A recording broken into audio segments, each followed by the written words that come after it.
मिट्टी से उठे हैं हम, मिट्टी में मिल जाना है। पर इस आत्मा का सफ़र अनोखा है जो हर जन्म में नया फसाना है। ज़िंदगी के करीब इस कार्यक्रम में आपका एक बार फिर से बहुत बहुत स्वागत है।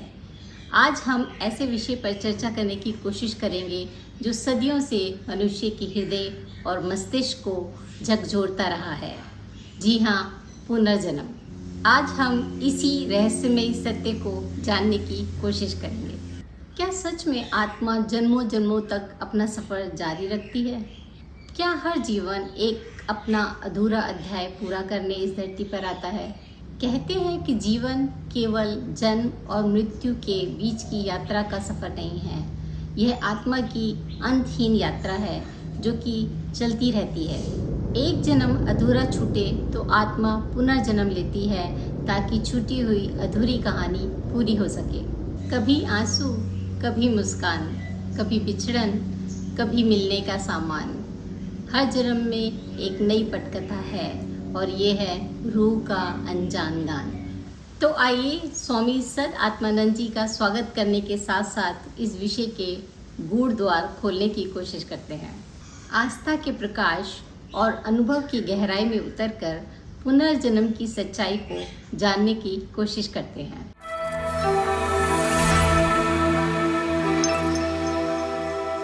तो जिंदगी के करीब इस कार्यक्रम में आपका एक बार फिर से स्वागत है। आज फिर से स्वामी जी हमारे साथ हैं और आज हम थोड़ी गहरी बातें करने की कोशिश करेंगे। आज जानने की कोशिश करते हैं कि मानव का पुनर्जन्म क्यों होता है और जो अनासक्त कर्म हैं करने से पुनर्जन्म का क्रम कैसे बदल जाता है। ये आपका जो प्रश्न है उसका दो भाग है, तो पहले मैं पहले भाग का जवाब दूंगा। अब मानव का पुनर्जन्म ऐसा नहीं कह सकते, जीव का पुनर्जन्म होता है जी। ऐसा नहीं कि हर एक व्यक्ति मानव मानव ही बना रहता है।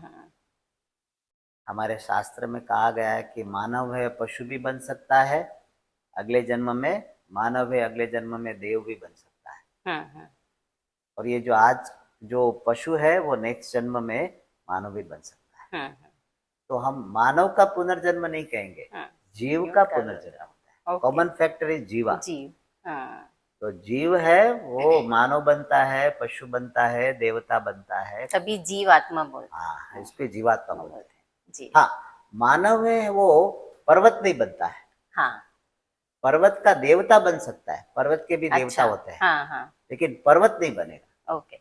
ये बिल्डिंग नहीं बनेगा, नॉन लिविंग नहीं बनेगा। नॉन लिविंग नहीं बनेगा, लिविंग बीइंग ही बनेगा। और इसका निर्णय है वो व्यक्ति के कर्म और उसकी वासना के आधार पर है।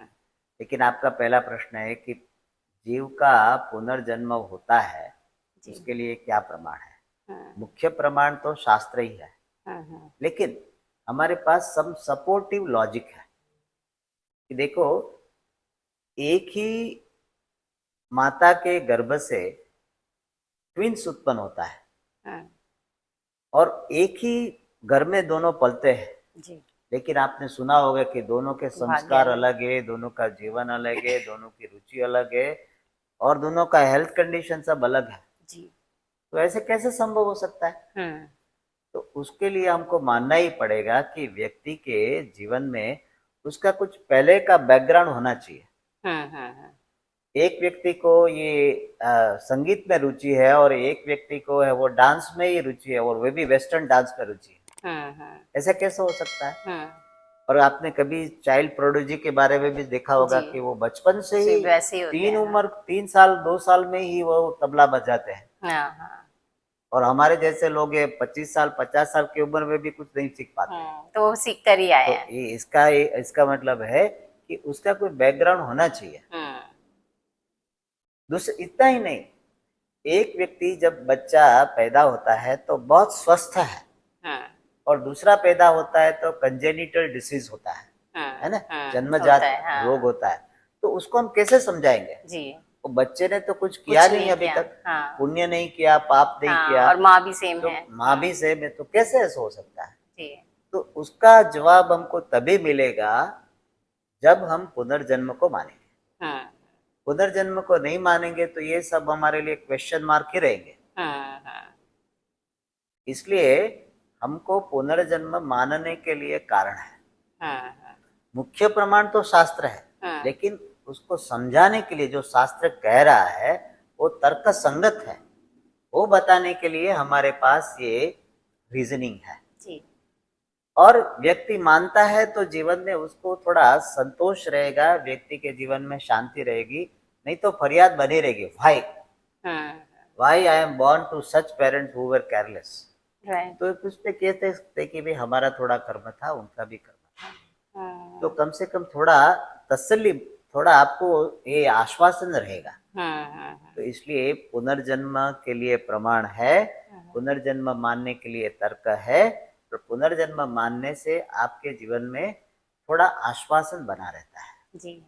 विरोध कम हो जाता है, विद्रोह की भावना कम होती है, और उससे कर्म भी थोड़े सेटल होते हैं।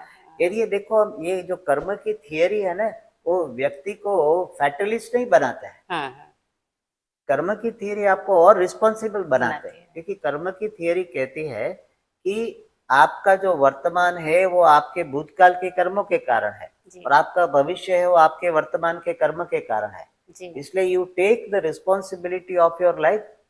आज अच्छा कर्म करेंगे तो आपको भविष्य में फल मिलेगा, इस जन्म में नहीं मिलेगा तो दूसरे जन्म में मिलेगा। तो इसके कारण व्यक्ति जिम्मेवार बनता है जी। ये व्यक्ति को लाचार बनाने के लिए, फैटलिस्ट बनाने के लिए ये कर्म थियरी नहीं है जी, वो व्यक्ति को और जिम्मेवार बनाता है।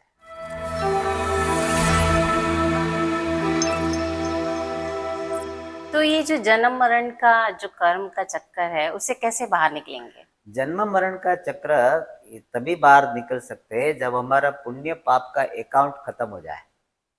और पुण्य पाप का अकाउंट तब खत्म होता है जब हम अपने को पुण्य पाप से पर आत्मा परमात्मा स्वरूप है इस प्रकार जाने और उसमें निष्ठा बना रहे जी। तो उसे ही होता है।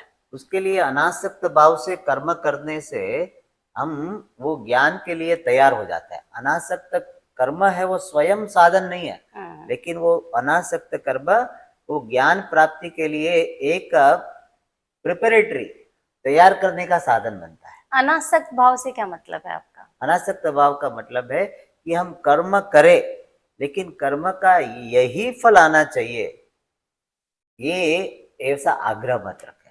अच्छा, जैसे आपने अभी कर्म किया तो उसे लोग देखेंगे, इतने ही लोग देखना चाहिए, बस इतने ही लोग देखे, ऐसा नहीं। हमने अपना कर्म किया, अच्छी तरह किया, और हो सके तो जब कर्म करते हैं तब ऐसा भाव रखे कि हम ईश्वर की पूजा कर रहे हैं जी। ये कर्म ही मेरा पुष्प है। जैसे हम पुष्प से पूजा करते हैं ना, ओम नमः शिवाय महादेवाय नमः ऐसे करके करते हैं, तो कर्म ही हमारा पुष्प बन जाए।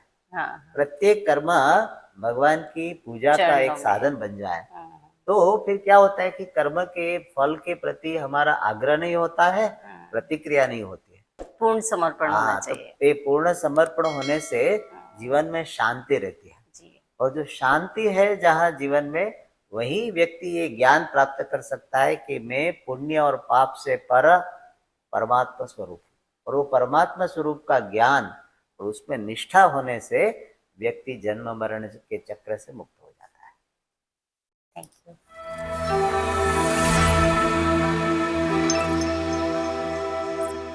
स्वामी जी से बात करके यह समझ आया कि इस रहस्यमय यात्रा पर हम सब यात्री हैं। आप भी सोचिए, क्या ये जन्म एक शुरुआत है या एक अधूरी कहानी का एक नया पन्ना? पुनर्जन्म केवल कल्पना मात्र नहीं, यह जीवन और मृत्यु से परे आत्मा की एक शाश्वत यात्रा है।